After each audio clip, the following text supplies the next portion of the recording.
Hello बच्चों, मैं रितेश सिंह अरिविहान का संस्थापक आपका स्वागत करता हूं अरिविहान के चैनल पे इस नए वीडियो में। बेटा, फरवरी में हमारी एग्जाम आने वाली है और अब 2 महीने से भी कम बचे हैं।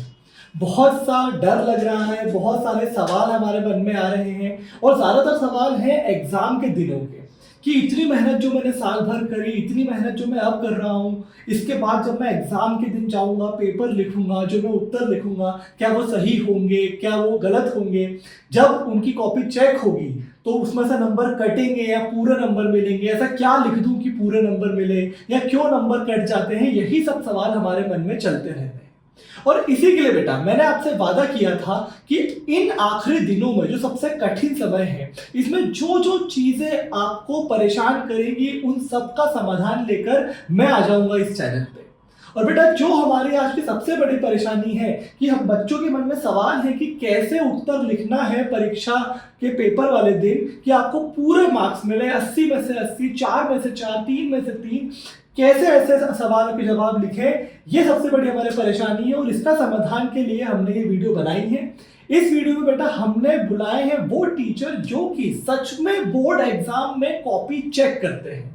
तो बेटा इस वीडियो में हम उनसे मिलेंगे और उनसे जानेंगे और सारे सवाल पूछेंगे कि सर आप कैसे कॉपी चेक करते हो, कब नंबर काट लेते हो, कैसे उत्तर आपको अच्छे लगते हैं, और भी जो सवाल इससे रिलेटेड है वो सब पूछेंगे और इन सब के जवाब जानेंगे ताकि हमारा मन शांत हो पाए, हमें इस चीज की समझ आ पाए कि कैसे उस दिन जाकर परीक्षा वाले दिन हमें फरवरी में बढ़िया बढ़िया उत्तर लिखने हैं और 4 में से 4, 3 में से 3 नंबर लाकर फुल मार्क्स लेके आने हैं। तो स्वागत करता हूं मैं हमारे राजेश सोनी सर का, जो कि जिनके पास 15 साल से ज्यादा का अनुभव है, जो कि अपना खुद का एक स्कूल चलाते हैं और वो कईयों साल बोर्ड एग्जाम की कॉपी चेक कर चुके हैं। तो सर कुछ सवाल मैं आपसे पूछना चाहूंगा बच्चों की तरफ से, जिसके अगर आप जवाब देंगे, आप अपना अनुभव बताते हुए, तो बच्चों की बहुत सारी परेशानियां सॉल्व हो जाएंगी। तो सर बोर्ड एग्जाम में कैसे कॉपियां चेक होती हैं ये हम बच्चों को बताना चाहते हैं, तो उससे रिलेटेड कुछ सवाल है।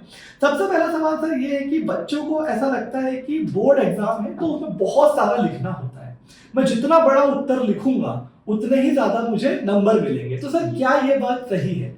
बोर्ड एग्जाम में बहुत सारा लिखना तो होता है, लेकिन इतना ज्यादा भी नहीं लिखना होता है कि जो पूछा ही नहीं जाए वो भी लिख दे। अच्छा, तो लिखना तो बहुत है, हालांकि पेपर में जो भी क्वेश्चन आ रहा है उसका आंसर हमें लिखना होता है, लेकिन इतना ज्यादा नहीं लिखना है कि जो हमने क्वेश्चन पेपर में क्वेश्चन ही नहीं आया और वो भी लिख रहे हैं। अच्छा, यानी कि अगर आप कुछ जो नहीं पूछा गया है, अगर वो आप कितना भी लंबा लिख देंगे तो उससे फर्क नहीं पड़ता, कोई फर्क नहीं। जैसे उदाहरण के लिए अगर हम बोले कि जैसे मान लीजिए कि किसी एक चीज की विशेषताएं पूछी गई है कि 4 विशेषताएं लिखी है, तो कई बार बच्चे ऐसा करते हैं कि पहले उसकी परिभाषा लिखेंगे, फिर हो सकता है उसको अच्छे से बताने के लिए कोई डायग्राम बना दें और फिर आगे जाके 4 विशेषताएं लिखें। तो क्या ये परिभाषा की या फिर इस डायग्राम की कुछ एक्स्ट्रा नंबर मिलेंगे?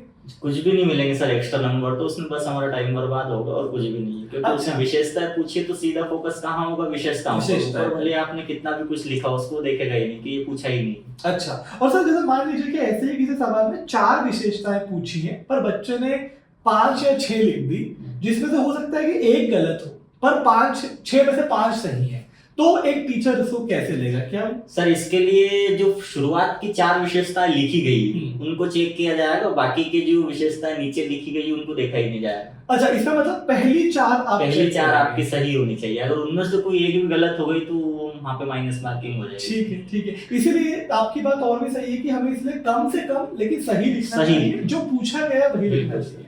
तो बच्चों ये एक बहुत खास सीख है बोर्ड एग्जाम में कि हमारे मन में होती है बात, धारणा होती है कि मैं जितना लंबा लिख दूंगा उतने ज्यादा नंबर मिलेंगे, पर सर जो खुद कॉपी चेक करते हैं वो हमें बता रहे हैं कि आपसे जो पूछा गया है वो पूरा लिखिए और वो जरूर लिखिए, और उसके बाद एक्स्ट्रा लिखने पर टाइम ही आपको कम पड़ेगा। तो सर दूसरी एक धारणा जो बच्चों के मन में रहती है कि हैंडराइटिंग जितनी सुंदर होगी उतने ज्यादा नंबर मुझे मिलेंगे।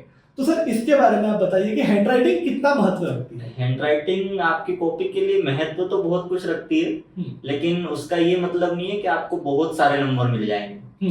हैंडराइटिंग ठीक है, अच्छा होना जरूरी है, लेकिन अगर हैंडराइटिंग अच्छी है और आप क्वेश्चन का आंसर ठीक नहीं दे रहे हो तो फिर आपको नंबर नहीं मिल पाएंगे। वहीं पे अगर आपकी हैंडराइटिंग थोड़ी बहुत ऐसी है कि सुंदर नहीं दिखती है, लेकिन इतनी है कि सामने वाला उसको पढ़ पाएगा, पढ़ पाना जरूरी हाँ, है। पढ़ पाना जरूरी है। अगर सामने वाला पढ़ पाएगा तो बिल्कुल आपको नंबर मिलेंगे, उसमें हैंडराइटिंग का कोई इशू है ही नहीं। अच्छा अच्छा। तो यानी कि जरूरी ये बात बस यही है कि आप इतना अच्छा लिखें कि आपका टीचर पढ़ पाए। जी, वो जरूरी है। मतलब बहुत आपने सर आज तक कोई कॉपी चेक करी और बहुत सुंदर हैंडराइटिंग आ गई, तो कभी उसकी कुछ 1 या 2 नंबर एक्स्ट्रा दिए? एक्स्ट्रा नंबर तो कभी नहीं मिलते सर, जितना लिखा उतने नंबर मिलते हैं उसको। यानी कि हमेशा बोर्ड एग्जाम में भी सही लिखना ही जरूरी है और इतना साफ लिखना जरूरी है कि टीचर पढ़ पाए। अगर वो पढ़ पाएंगे तो आपका काम हो गया। तो यानी कि सीख ये है कि बच्चों इतना गंदा ना लिखें कि कोई ना पढ़ पाए। इसके अलावा आपको कुछ बहुत एक्स्ट्रा सुंदरता जो है उससे बहुत ज्यादा कोई फर्क नहीं पड़ने वाला है।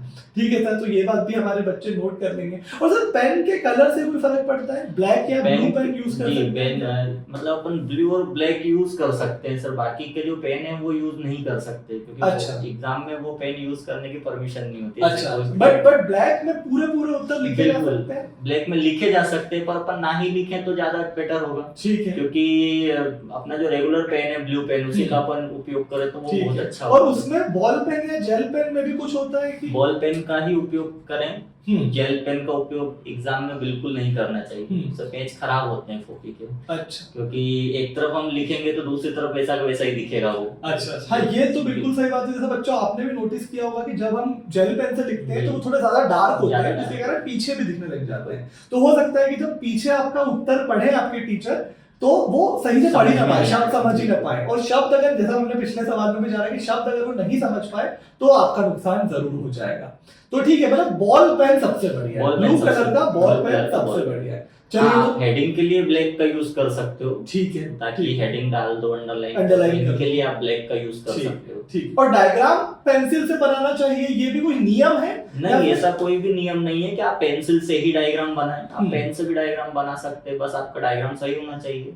और पेन से डायग्राम इसलिए ज्यादातर नहीं बनाया जाते क्योंकि डायग्राम को गलत होने के चांसेस ज्यादा रहते हैं। मान लीजिए कहीं से कोई डायग्राम गलत हो गया, उसको मिटा के फिर वापस बनाना पड़ रहा है, तो फिर वो पेन से संभव नहीं है, इसलिए पेंसिल का उपयोग किया जाता है। बाकी आपको लगता है कि डायग्राम आप एक ही बार में सही बना दोगे तो कोई दिक्कत नहीं है, तो आप भले पेन का यूज कर सकते हैं। ठीक है, ठीक है, ये भी एक अच्छी सीखने की बात है कि ऐसा कोई नियम नहीं है, नियम पर ताकि आप उसको मिटा के फिर से अच्छा बना पाए अगर गलती हो जाए तो, इसलिए पेंसिल से बनाया जाता है। ठीक है सर, ये भी बहुत अच्छी बात है।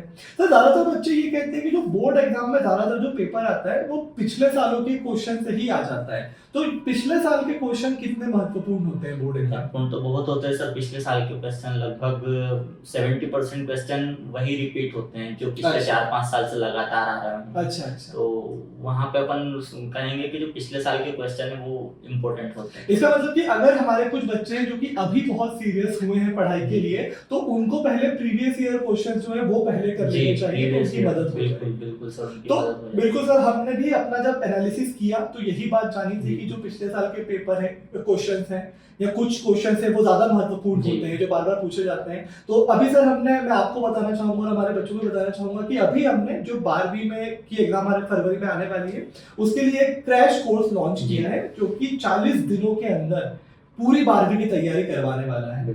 तो जिसका नाम हमने संभव क्रैश कोर्स रखा है। तो इस क्रैश कोर्स में हमने एक्चुअली यही करा है कि हम कोई भी चैप्टर तो नहीं छोड़ सकते, अगर आखिरी समय है तो चैप्टर छोड़ना तो गलत हो जाएगा, इसलिए हम उस सभी चैप्टर को पढ़ा रहे हैं, पहले चैप्टर से लेकर आखिरी चैप्टर तक। पर उनके इंपॉर्टेंट क्वेश्चन उस पिछले साल के आए हुए क्वेश्चन को जरूर बता रहे हैं बच्चों को, जो लगातार आ रहे हैं, ताकि उनके आने की संभावना और ज्यादा है। तो बच्चों, जो बच्चे अगर अभी घबरा रहे हैं और चाहते हैं कि उनको एक क्रैश कोर्स मिल जाए जो 40 दिनों के अंदर ही उनकी पूरी तैयारी करा दे, तो बेटा आप लोगों के लिए अरिविहान ऐप पर संभव क्रैश कोर्स लॉन्च हुआ है जो कि 29 दिसंबर से आने वाला है। तो 29 दिसंबर से 40 दिनों तक रोज लाइव क्लासेस होंगी सुबह सुबह, ठीक है। और उसके बाद उसमें हर विषय के आपके, चाहे वो साइंस का बच्चा हो, बायो का बच्चा हो, कॉमर्स या आर्ट्स का बच्चा हो, सबके लिए क्रैश कोर्स चालू है। आपके हर विषय के चैप्टर 1 से शुरू करेंगे, पहले पढ़ाएंगे जल्दी से एक क्लास में, और फिर उनके पिछले साल में आए हुए क्वेश्चन, वो संभावित प्रश्न जो अब अगली बार आएंगे, वो सब बेटा उसमें आपको एक एक करके पढ़ाया जाएगा। और 40 दिनों की लाइव क्लासेस में शुरू से लेकर आखिर तक 12वीं का पूरा पढ़ा देंगे। तो आप उससे बढ़िया आखिरी में पढ़ के अच्छे से अच्छे परसेंट ला पाएंगे। तो बेटा ये तो मैंने आपको बता ही दिया, अब हम और सवाल पूछ के सर से जान लेते हैं कि और बोर्ड एग्जाम्स में कैसे कैसे लिखना है। तो सर एक और जो धारणा बच्चों के मन में होती है वो ये होती है कि क्या ऑर्डर जो पेपर में क्वेश्चंस का जो ऑर्डर है क्या उसी ऑर्डर में लिखना जरूरी है या कुछ सवालों के जवाब पहले दे सकते हैं? बिल्कुल सर, जो सवाल आपको अच्छे से याद है उनका जवाब आप पहले ही दे तो बढ़िया है। अच्छा, और यानी जो ऑर्डर आधे फॉलो अधूरे करना जरूरी नहीं फॉलो है। करना जरूरी नहीं है। जो आधे अधूरे याद है उनको आप बात के लिए छोड़ें। ठीक जो है। अच्छे से आपको याद है, आपको कॉन्फिडेंट है बिल्कुल कि हाँ मैं ये क्वेश्चन पूरा करूंगा, कोई दिक्कत नहीं आएगी, मेरे को इसमें पूरा याद है, तो कोई समस्या ही नहीं, उसको सबसे पहले हल करेंगे। जो आधा अधूरा याद है, कुछ डाउट है या कुछ याद नहीं आ रहा है, तो उसको आप बात के लिए छोड़ना, बाद में तो उसको आराम इसका से। ऑब्जेक्टिव भी सबसे पहले करना जरूरी नहीं जरूरी नहीं है अच्छा। सर, बिल्कुल। तो आप सब्जेक्टिव भी पहले कर सकते हैं और ऑब्जेक्टिव पीछे कर सकते हैं, कोई से भी कर सकते और सर ऑब्जेक्टिव में एक जरूरी सवाल ये है कि बहुत सारे बच्चे पूरे ऑब्जेक्टिव के भी पहले प्रश्न भी लिखते हैं, फिर वो रिक्त स्थान भी लिखेंगे और फिर आगे का लिखेंगे, या फिर सत्य सत्य में भी वो पूरा लिखते हैं और फिर सत्य असत्य लिखते हैं। तो सर ये पूरा लिखना जरूरी है या फिर सीधे अगर मैं उत्तर लिख दूंगा वो एक शब्द? जी, सीधे उत्तर ही लिखना जरूरी है सर। अगर पूरा अच्छा। पूरा हम लिखेंगे और फिर जाके आंसर देंगे, उसका मतलब क्वेश्चन भी लिख रहे हैं आंसर भी लिख रहे हैं, तो इसमें तो आपका मतलब डबल टाइम लगेगा। बिल्कुल बिल्कुल, तो उससे कोई मतलब ही नहीं है। केवल सीधा आप आंसर दो।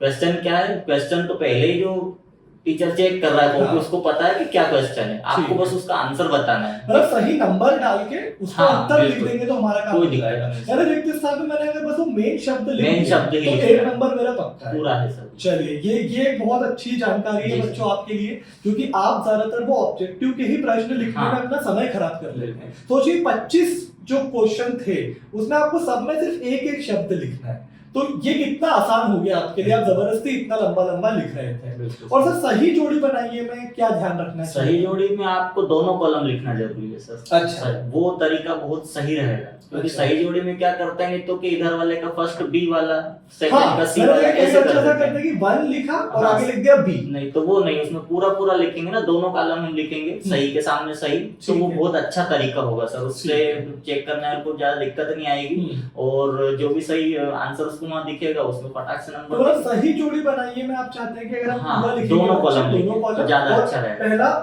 मतलब अपना वो, उसके बाद उसका जो सही उत्तर सही है उत्तर उसके सामने है लिखना ना, पेंसिल से ऐसे लाइन बना के नहीं, पेंसिल से लाइन नहीं खींचना है। ठीक है, ये बच्चों की जरूरी बात है। कई बच्चे, इनफैक्ट मुझे याद आ रहा है मैं भी जब अपनी 10वीं 12वीं की परीक्षा में, शायद किसी परीक्षा में तो पेंसिल से ही ऐसे करके आया था।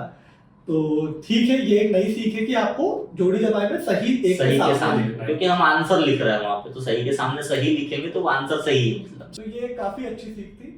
तो सर ये ऑब्जेक्टिव की बात हो गई। अब जब बच्चा सब्जेक्टिव की तरफ आगे बढ़ता है तो सब्जेक्टिव में जो सबसे बड़ा सवाल होता है वो न्यूमेरिकल और डेरिवेशंस में होता है। तो सर जैसे मान लीजिए कि कोई न्यूमेरिकल है या डेरिवेशन है जिसकी मैंने शुरुआत अच्छे से करी, एक स्टेप सही लिखी, दूसरी स्टेप सही लिखी और फिर उसके बाद गलत हो गया, तो क्या फिर ये 2 स्टेप सही होने के मार्क्स मिलते हैं? बिल्कुल सर, 2 स्टेप सही अगर आपने लिखी है तो उसके मार्क्स आपको मिलेंगे पूरे। अच्छा, तो ये ध्यान रखने वाली बात है कि अगर कोई न्यूमेरिकल नहीं आ पा रहा है तो आप वो कोशिश जरूर करें। कोशिश जरूर कर ले, क्या दिया है आपको, क्या निकालना है आपको, यूनिट कन्वर्सेशन अगर आता है तो उसको कर दें। क्या अगर आपको उससे रिलेटेड कोई फॉर्मूला आता है तो वो जरूर लिख दें कि यहाँ पे ये पूछा है तो इसका फॉर्मूला ये होगा। हाँ, कैलकुलेशन कहीं पे मिस्टेक हो गई है तो उसकी कोई दिक्कत नहीं है, बाकी आपने जो फॉर्मूला लिखा है जो कम से कम उसके मार्क्स उसके मार्क्स आपको मिलेंगे। ठीक है, ठीक है। तो सर अगर जनरली न्यूमेरिकल में मार्क्स कटते भी हैं तो वो क्यों कटते हैं, उनका ज्यादातर क्या कारण होता है? बहुत कारण, सबसे ज्यादा कारण तो ये होता है कि बच्चा जो सही वाला फॉर्मूला यूज करना होता है वो नहीं कर पाता है।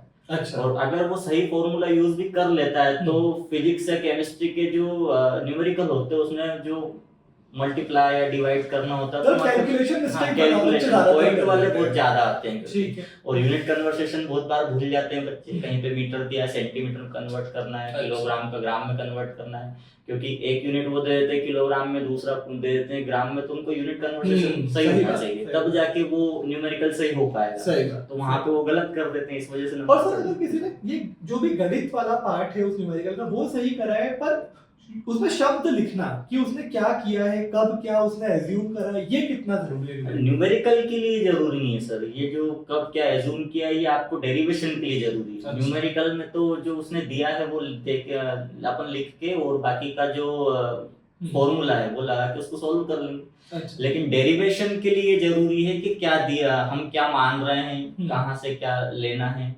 कितना क्या माना है, कितनी दूरी पे उसको रखा है, तो वो सब बातें मान जो हम एज्यूम कर रहे हैं वो जरूरी है लिखना, तब जाके हम उस डेरिवेशन को आगे कर पाएंगे। ठीक है, तो मतलब कि डेरिवेशन के केस में वो शब्दों में पूरा लिखना कि यदि ये त्रिभुज ये होता और ये सारी बातें, ये जरूरी है। बिल्कुल। अगर ये नहीं लिखी तो सर क्या फिर इसके नंबर कट सकते हैं? नहीं लिखेंगे तो क्योंकि डायरेक्ट हम क्या करेंगे, फिर सीधा हम डेरिवेशन पे चले जाएंगे। अब सीधा डेरिवेशन पे चलेगा तो भैया ये आया कहाँ से, ये कैसे आ गया एकदम से, तो वो थोड़ा ऑड लगेगा, और ऑड लगेगा तो कुछ टीचर्स उसके नंबर काट सकते हैं। चलिए ठीक है, तो डेरिवेशन के केस में यानी कि सारे शब्द भी लिखना जरूरी, थ्योरी पार्ट है उसका वो लिखना जरूरी। ठीक है, तो सर ये तो हो गई अपने न्यूमेरिकल वाले क्वेश्चन की बात, पर जैसे अगर थ्योरेटिकल क्वेश्चन की बात करें जिसमें लंबा लंबा लिखना होता है, खासकर हमारे आर्ट्स के बच्चे जो देख रहे हैं, तो उन बच्चों को बताइए कि सर क्या ध्यान रखें। जैसे मान लीजिए 4 अंक का कोई क्वेश्चन है, सब्जेक्टिव क्वेश्चन है, तो क्या ध्यान रखें इस थ्योरी वाले क्वेश्चन में? सर इसके लिए सबसे पहले तो जो वर्ड्स के लिमिटेशन है वो ध्यान रखें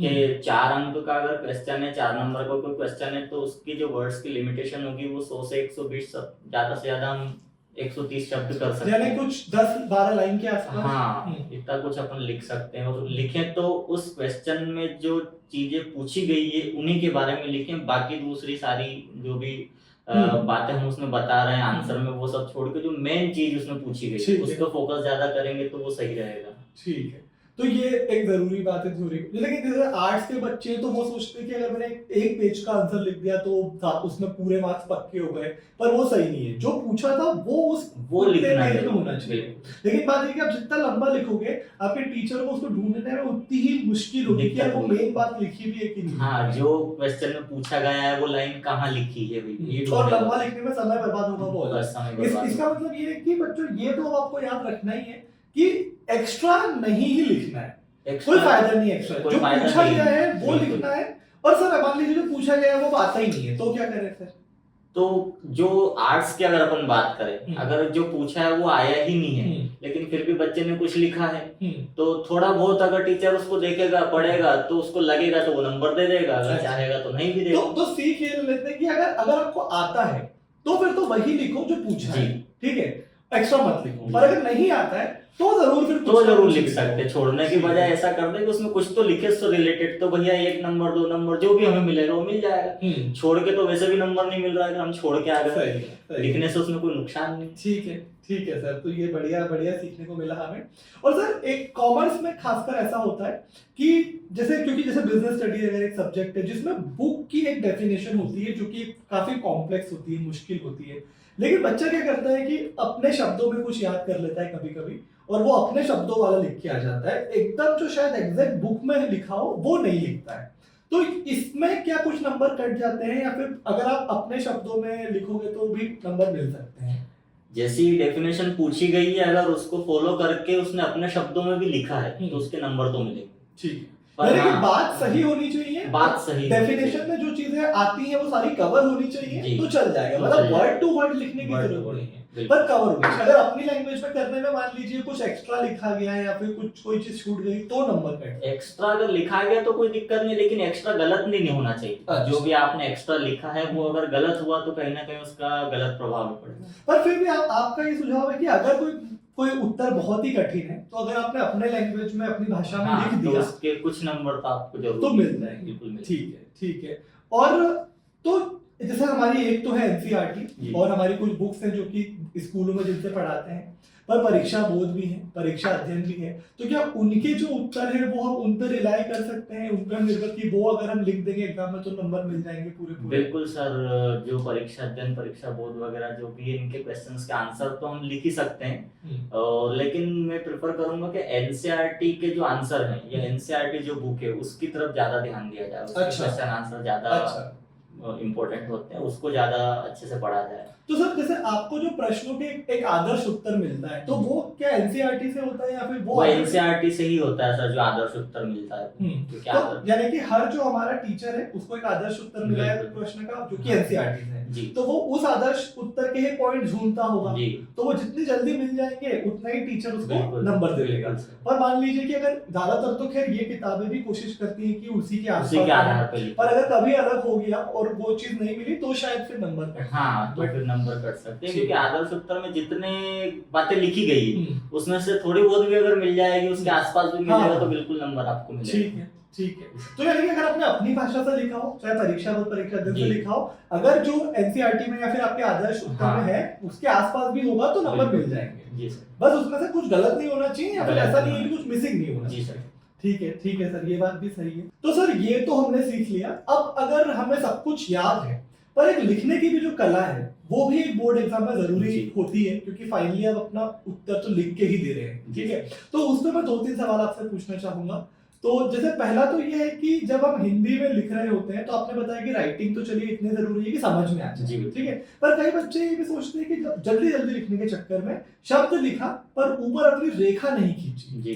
तो क्या ये सब भी चीजें से फर्क पड़ता है? जी सर, बिल्कुल फर्क पड़ेगा इनसे, क्योंकि जो ऊपर वाली रेखाएं होती हैं वो एक मात्रा का काम करती है, छोटे आ की मात्रा, शुरुआत अच्छा। वाली जिसको अपन बोलते हैं हाँ। उसी का काम करती है। अगर हम वो मात्रा नहीं लगाएंगे तो शब्द अधूरा माना जाएगा। अच्छा, तो इसलिए वो रेखा खींचना जरूरी होता है। तो खासकर जो हमारे हिंदी माध्यम के बच्चे हैं उनके लिए जब आप जल्दी जल्दी लिख रहे हैं तो आप ये ना करें कि वो रेखा ना खींचे और आप आगे बढ़ जाए, उसका भी महत्व है। महत्व है सर। ठीक है सर। और सर ये भी कभी कभी कंफ्यूजन होता है कि जैसे लाइन है तो शब्द हमारा बिल्कुल लाइन के ऊपर से शुरू करें, या फिर कुछ बच्चे लाइन के बीच में लिखते हैं ताकि रेखा वो साफ साफ दिखे। कई बच्चे लाइन में नीचे छुआ के लिखते हैं। हिंदी में जैसे इंग्लिश में हमेशा ही नीचे लिखते हैं, पर कई बच्चे हिंदी में ऊपर या बीच में भी लिख लेते हैं लाइन के, तो वो क्या ज्यादा सही रहेगा? सर अगर हम लाइन के मतलब ऐसे साथ में ही लिखेंगे ना, जैसे ना तो हम नीचे उसको रख के लिखें ना बीच में लिखे, उसको लाइन के ऊपर लिखें, और हमारी जो रेखा है वो लाइन पे है, वो लाइन पे है, तो ही क्योंकि लाइनिंग वाली अगर कॉपी आपको दी जा रही है तो इसीलिए दी जा रही है कि आप हिंदी इस तरह से लिखेंगे। और अगर हम ऐसे लिखेंगे जो शब्द है वो भी हमें बराबर बराबर दिखेंगे, उससे हैंडराइटिंग सुंदर दिखेगी। अगर आपने कहीं दोनों लाइनों के बीच में लिख दिया है, लाइन पर रख के हिंदी को लिख दिया, तो वो कहीं ना कहीं थोड़ा अजीब सा लगता है, उसमें पढ़ने में भी दिक्कत आती है। कई बच्चे ऐसा करते हैं कि जब हिंदी लिखते लिखते जब कोई अंक आ जाता है तो उसको नीचे लिख देते हैं। तो ये उसको नीचे ना लिखें, उसको साथ में ही लिखें उसके, तो वो जल्दी समझ में आएगा और वो अच्छा भी लगेगा। हैंडराइटिंग के लिए वो बढ़िया चीज है, मतलब उसको अगर साथ में लिखेंगे तो जल्दी पढ़ने में आ जाएगा। और नहीं तो फिर टीचर क्या करते हैं कि उसको ऊपर पढ़ते हैं, वो नीचे लिखा जाता है, तो फिर अगली लाइन पढ़ते हैं तब दिखता है वो कि यार ये यहाँ पे जो अंक लिखा था तो ऊपर लाइन का, सही बात है, तो वो कहीं ना कहीं दिक्कत आती है। ठीक है सर। और सर जो हमारे पंक्चुएशंस होते हैं, कॉमा, पूर्ण विराम, फुल स्टॉप, इन सब का कितना महत्व है?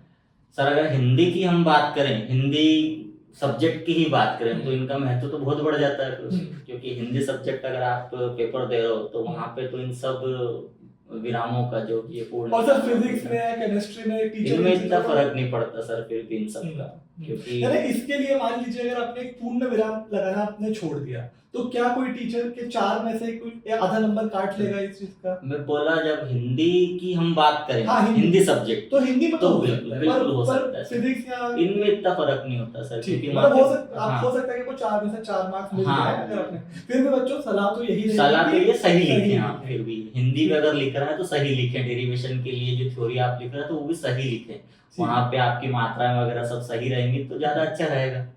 ठीक है सर, ठीक है। तो सर बहुत बहुत धन्यवाद आपका कि आपने इतने अच्छे हमारे सवालों के जवाब दिए और बहुत कुछ सीखने को मिला मुझे भी, और मैं आशा करता हूँ कि बच्चों को भी सीखने को मिला होगा। एक आखिरी सवाल बड़ा ही इंटरेस्टिंग मेरे मन में आ रहा है, वो पूछ के हम इस वीडियो को खत्म करते हैं। वो सर ये कि जैसे जो शिक्षक भी होते हैं वो भी अलग अलग स्वभाव के होते हैं, तो क्या जो कॉपी चेक करने का तरीका है क्या वो भी अलग अलग शिक्षकों का अलग अलग हो सकता है? बिल्कुल अलग अलग हो सकता है सर। अब कोई टीचर अगर दिन भर में इतनी सारी कॉपियां चेक करता है, थक जाता है बिल्कुल, और कहीं ना कहीं कॉपी में अगर उसको समझ में आ रहा है, पढ़ने में आसानी हो रही है, तो जल्दी जल्दी कॉपी चेक हो जाएगी, उसको ज्यादा मेहनत नहीं करनी पड़ेगी। और वहीं पे अगर आपकी कॉपी ऐसी आ गई कि उसको बिल्कुल ध्यान से देखना पड़ रहा है या समझ में नहीं आ रहा है, समझने की कोशिश कर रहा है कि क्या लिखा है क्या नहीं लिखा है, तो वहां पे थोड़ा मूड उसका खराब हो जाता है। कुछ शिक्षक हो सकता है कि वो मेहनत करे समझने की और मेहनत नहीं करेंगे और वो मतलब कि इसका मतलब कि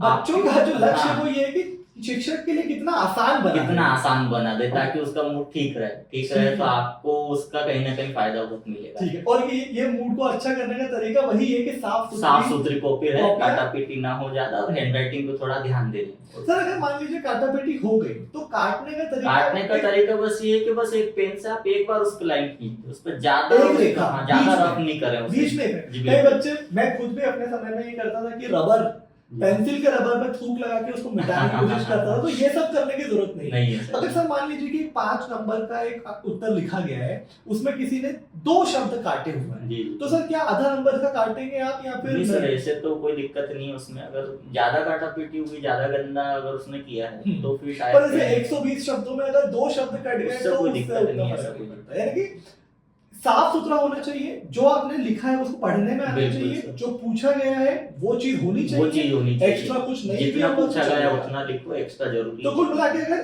पूरे हम अपनी इस वीडियो को एक लाइन में अगर हम एक बनाना चाहें तो वो ये है कि आपके कॉपी चेक करने वाले टीचर के लिए आप आसान से आसान कर दें, जितना आसान हो सके। ठीक है, तो ये बच्चों आप बिल्कुल अपने दिमाग में बिठा सकते हैं कि अगर आपको किसी सवाल का उत्तर आता है तो आपको इस तरीके से लिखना है कि उसको पढ़ना आसान से आसान हो, वो जो इंपॉर्टेंट बातें जो पूछी गई थी वो कितनी आसानी से टीचर को दिख जाए।